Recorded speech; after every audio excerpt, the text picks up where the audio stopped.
los minutos que nos estás dispensando. El gusto de verte. Hola Bruno, hola Pedro, un gusto de verlos bien. Encantado de estar con ustedes. Buenos días a la audiencia. Eh, a ver, voy a empezar Sí, por no los sabemos por lugares. dónde Sí, empezar, hay sí, mucho, hay ¿no? mucha cosa. Pero voy a empezar por uno de los lugares, capaz que cronológicamente más cercanos. Y esa que creo que además hiciste columna Aldo al respecto, es de esta previsión de crecimiento para el país del 3%. Y eh, en relación a los informes que se han conocido. Y en función de esto hay un elemento que te lo quiero preguntar. Esto es una conversación como siempre, virtual, pero una conversación como siempre. Yo tengo una sensación, ni siquiera es teoría, es una sensación de que en este escenario de contracción pandémica, el mundo está detenido, abriéndose lentamente, pero en su momento incluso detenido de verdad. Aquel que logre zafar antes tiene como una chance más, como una carta más para jugar desde el punto de vista económico. Eso de salir rápido de la situación de pandemia, ¿es un elemento?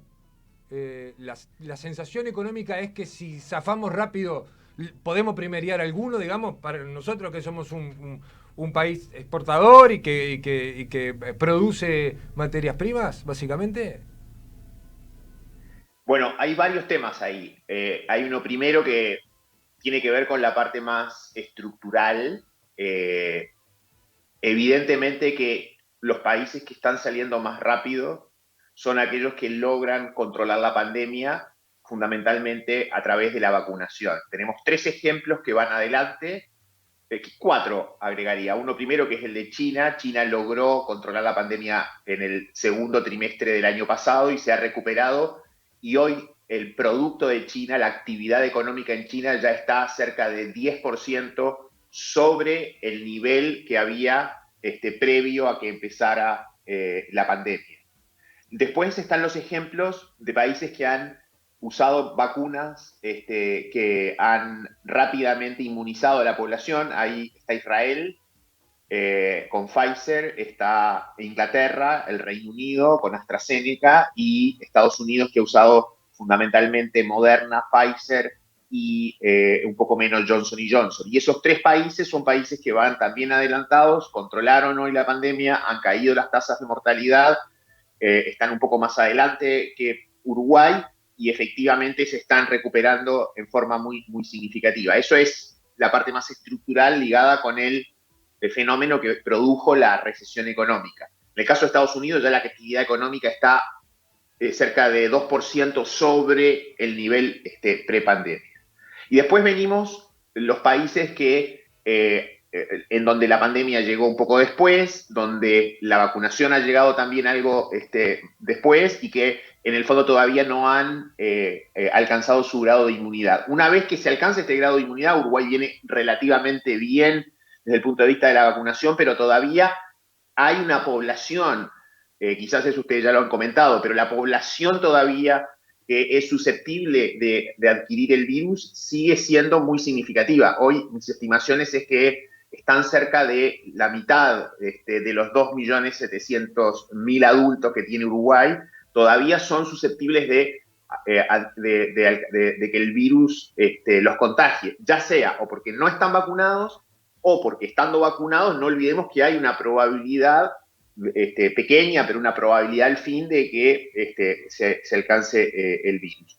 En el aspecto más de corto plazo, países como Uruguay están siendo hoy beneficiados por la recuperación mundial de la que estamos hablando. O sea, cuando les mencionaba esto de que estos países van adelante, sobre todo importa China y Estados Unidos, y ambos van a llevar a que la economía mundial durante 2021 crezca cerca de 6,5% después de haber caído 3,5%. O sea, estamos en una economía mundial dinámica, eso se está reflejando en precios de materias primas muy altos, una fuerte recuperación en precios como los lácteos, la carne, los forestales, ya sea la madera o la celulosa, incluso la lana, el arroz que antes se había recuperado, etcétera. O sea, tenemos un conjunto de condiciones fuera de la región que son favorables y que claramente representan un impulso para Uruguay. Así que combinando los dos factores, en la medida que Uruguay logre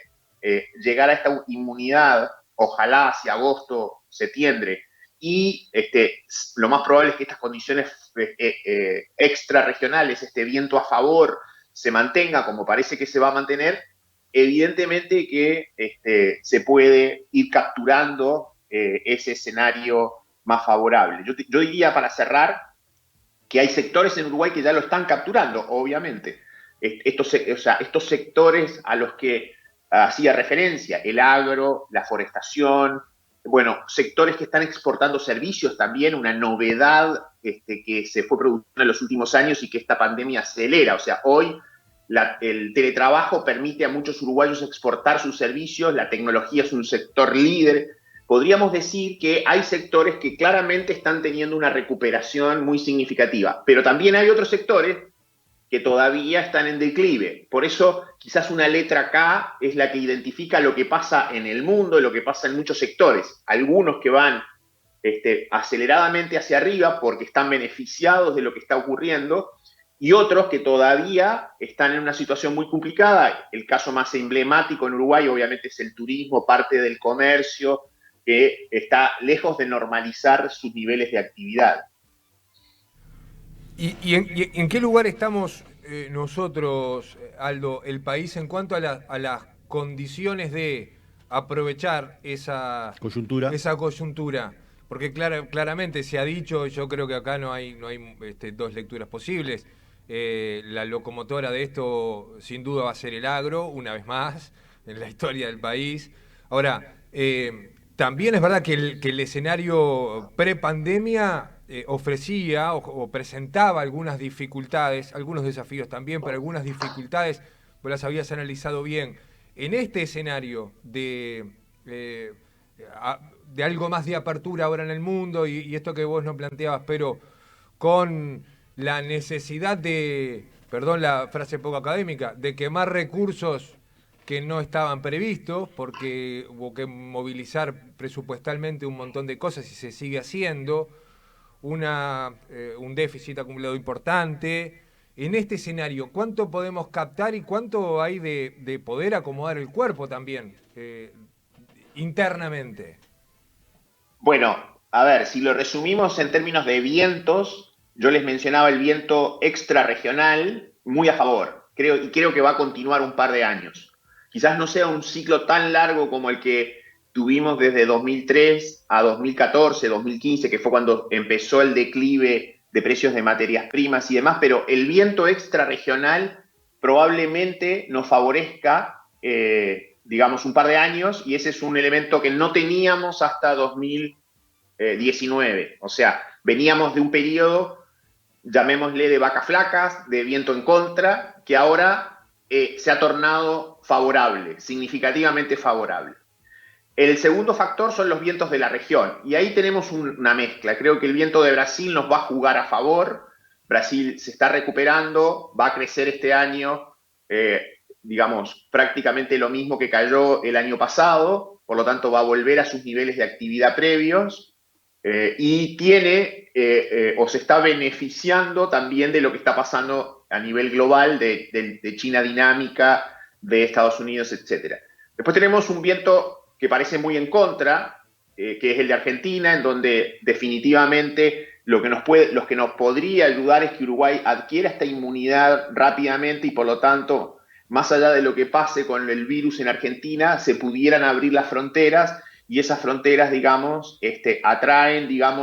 atraerían a turistas, por lo menos en algún segmento que revitalizara ese sector. Es lo que estamos viendo en Israel, en Reino Unido, es lo que estamos viendo en Estados Unidos. Hay algo de locos años 20 por consumo reprimido, por recreación reprimida, etcétera, que hace que la gente, que las personas estén dispuestas, digamos, entre comillas, a ponerse al día con lo que no vivieron. Eso es un fenómeno bastante estudiado, no sé si lo han seguido, pero en el Reino Unido, en Israel, en parte de Estados Unidos, y por lo tanto uno esperaría que en algún momento, cuando se abran las fronteras, ese sector se vea beneficiado. Pero obviamente que todavía, en el caso de Argentina, el escenario igual no es lo favorable que pudo haber sido en el pasado, más bien es muy desfavorable y por lo tanto es un viento en contra. O sea, fuera de la región a favor, Brasil probablemente nos va a ayudar, Argentina nos va a jugar en contra y queda justamente los desequilibrios que había acumulado Uruguay.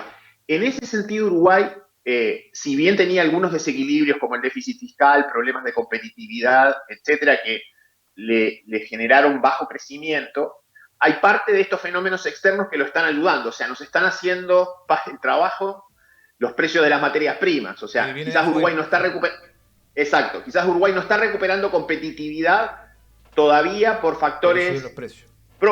Propios, pero subieron los precios, o sea, mis estimaciones para este año es que en el promedio de precios, cuando tomamos la leche en polvo a $4.000, la soja en $575 en Chicago, la celulosa en $1.000 hoy en Europa y en China, la carne casi en $5.000 la tonelada de exportación de Uruguay.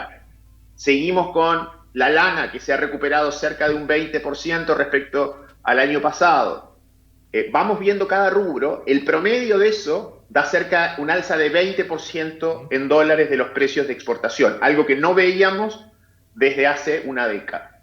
Eso nos está ayudando, obviamente, y es un elemento que no estaba quizás contemplado ni a fines de 2019 y menos cuando en marzo irrumpió la pandemia. O sea, fuimos algunos pocos los que dijimos esto puede emerger con una recuperación de precios de materias primas que, bueno, es más bien técnico, tiene que ver con el crecimiento mundial, tiene que ver con el dólar débil a nivel mundial. Entonces los desequilibrios, hay desequilibrios que efectivamente quizás nos están impidiendo capitalizar mucho mejor lo que está pasando, pero uno diría que Uruguay, dado sus fortalezas de las últimas décadas, que han sido fortalezas, algunas que se han mantenido más allá de los gobiernos de turno, la institucionalidad, lo que está pasando desde el punto de vista político, que en general más allá de las rispideces, de que pueden haber enfrentamientos, Uruguay es un país que hasta ahora ha dado señales muy claras de un debate civilizado, de una democracia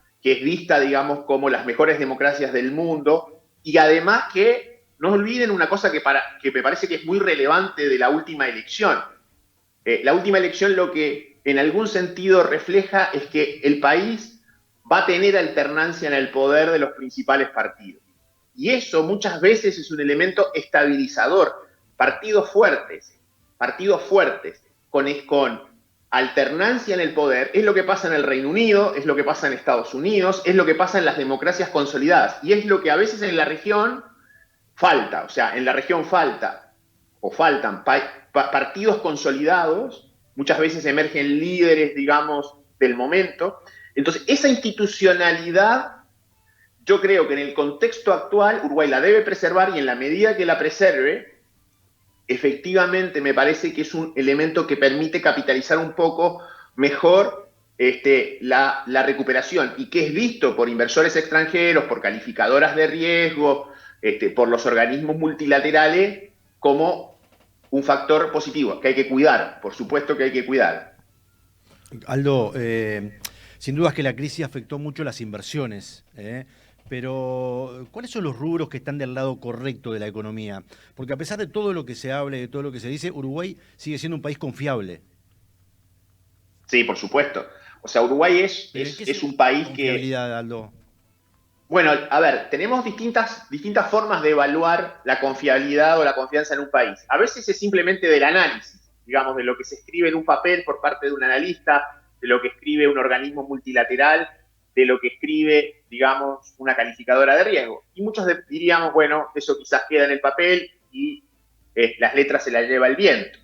Sin embargo, hay otro test, hay otra prueba que es una prueba muy dura, que es la prueba de inversores, digamos, confiando en el país, poniendo su plata. No, digamos, simplemente diciéndolo oralmente o escribiéndolo en un papel, sino cuando van y compran la deuda uruguaya. Hoy la deuda uruguaya, por ejemplo, se compra con un diferencial de solo un punto porcentual por encima de los bonos del Tesoro de Estados Unidos. O sea, en el fondo, si los bonos del Tesoro de Estados Unidos rinden a 10 años 1,60, hoy la deuda de Uruguay a 10 años, el inversionista la compra con un rendimiento esperado de 2,5. Esa es una tasa baja y ese es un factor.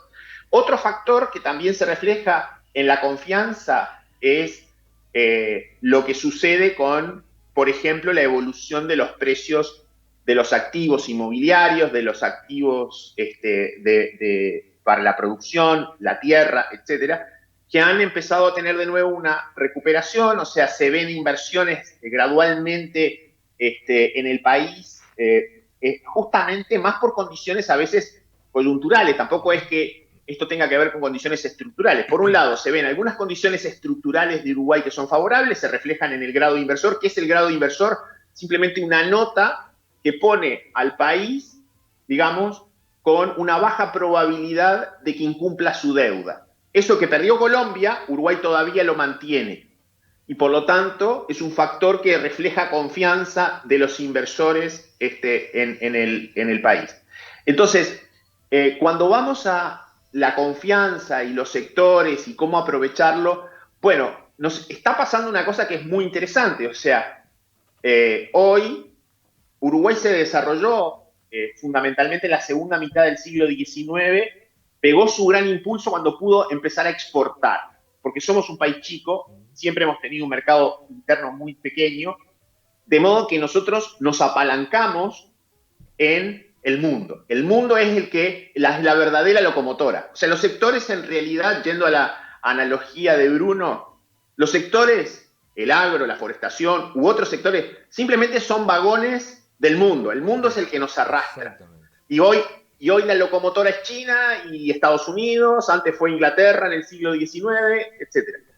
Esas locomotoras arrastran a estos sectores. Nos desarrollamos exportando bienes. O sea, en el momento que pudimos poner carne congelada en un barco y que esa carne llegara en condiciones óptimas a los destinos o los mercados que eran de alto ingreso, Uruguay empezó a tener un dinamismo muy significativo durante el siglo XIX. Lo nuevo hoy, lo que esta crisis está catalizando, lo que esta crisis está impulsando, era algo que era inimaginable, digamos, hace 30 o 40 años, y por supuesto mucho más utópico hace 100 años, que era poder exportar servicios. Es decir, personas que están instaladas en Uruguay, en Montevideo, en San José o en cualquier lugar del país, hoy pueden exportar vía teletrabajo servicios en medicina, servicios en educación, servicios contables, servicios de tecnología, etc. O sea, esa es una novedad que esta crisis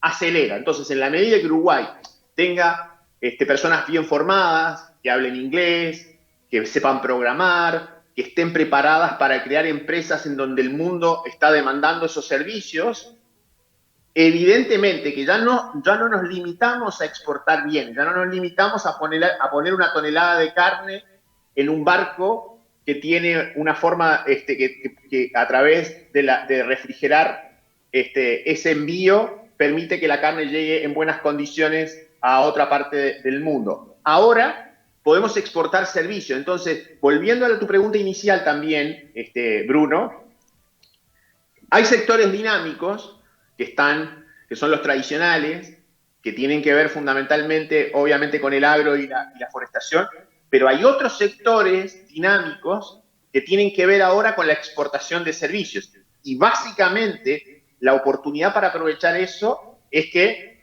tengamos la preparación, la formación, las habilidades que nos permiten desarrollar y exportar esos servicios. O sea, para una ciudad como San José, esta es una oportunidad enorme, porque ahora, digamos, desde San José no se necesita estar en Montevideo, no se necesita estar en el mundo, no se necesita prácticamente viajar, simplemente hay que pensar qué es lo que el mundo está necesitando. Obviamente que eso no es fácil, o sea, si fuera fácil, podríamos desarrollar, claro, todo lo podríamos desarrollar, o sea, pero lo que sí es que la oportunidad se abre, o sea, por lo menos la oportunidad está.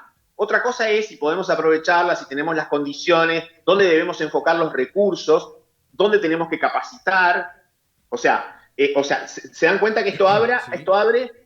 esto abre una enorme oportunidad, pero también genera muchos desafíos porque, en definitiva, cuando yo pienso en un adolescente o cuando pienso en un joven, evidentemente que las habilidades que le podamos generar a ese joven o a ese adolescente tienen que ver fundamentalmente con estas oportunidades que el mundo nos está abriendo, en todas las disciplinas. Yo solo puse, digamos, los servicios más evidentes, pero podemos pensar en muchas otras cosas que hoy esta crisis nos ha abierto, nos ha catalizado, nos ha, digamos, impulsado oportunidades.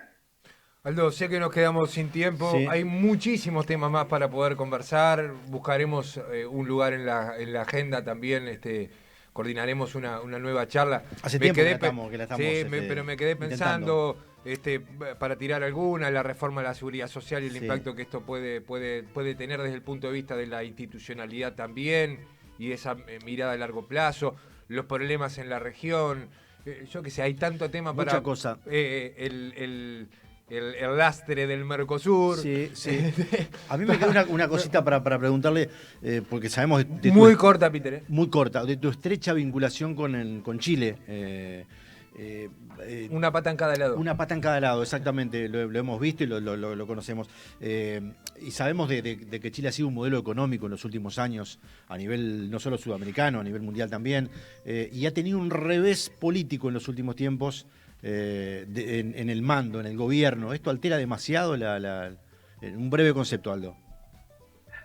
A ver, Chile probablemente tuvo durante un periodo de 4 o 5 años una insatisfacción acumulada por el bajo crecimiento, que es una variable que no hay que perder de vista nunca. O sea, crecer poco significan problemas políticos, sociales, significa insatisfacción en la población. De hecho, América Latina y Uruguay mismo lo vivió en los 50 y 60. O sea, cuando tomamos malas decisiones económicas en los 40, en los 50, que nos llevaron a que la torta o se achicara o no creciera y empezó a haber una puja redistributiva, sabemos las consecuencias que eso tuvo, social, político, institucional. Entonces, yo creo que en Chile, básicamente, parte de los problemas tuvo que ver con muy bajo crecimiento durante varios años, eso generó insatisfacción, sobre todo para las expectativas creadas, porque no solo importa la realidad, sino que importa las expectativas que cada uno tenía. Yo soy de la idea, digamos, esto es una hipótesis que el tiempo tendrá que confirmar, Chile tiene muchas cosas parecidas a lo que pasó en España. Y así como España, porque si ustedes ven, y pueden empezar en la República, en los 30, y pueden eso asociarlo a la Unidad Popular de Allende, ahí hay paralelismos, después vinieron dictaduras en ambos países, después vinieron salidas democráticas con gobiernos de centro-izquierda, de transición, Adolfo Suárez, Patricio Aylwin, después vinieron gobiernos más socialdemócratas, Felipe González, Ricardo Lagos, Bachelet, después llegaron gobiernos de derecha o centro-derecha, Rajoy, perdón, antes Aznar, Piñera el primer gobierno, volvieron la centro-izquierda, volvió la derecha o la centro-derecha en ambos países, y España tuvo sus indignados. Y eso, digamos, se materializó hacia 2011, 2012 en adelante, y Chile también tuvo los suyos. Y la verdad es que los países tienen crisis, todos los países tienen crisis económicas, sociales, política. Y la gran madurez o el gran test para los países es cómo administran esas crisis.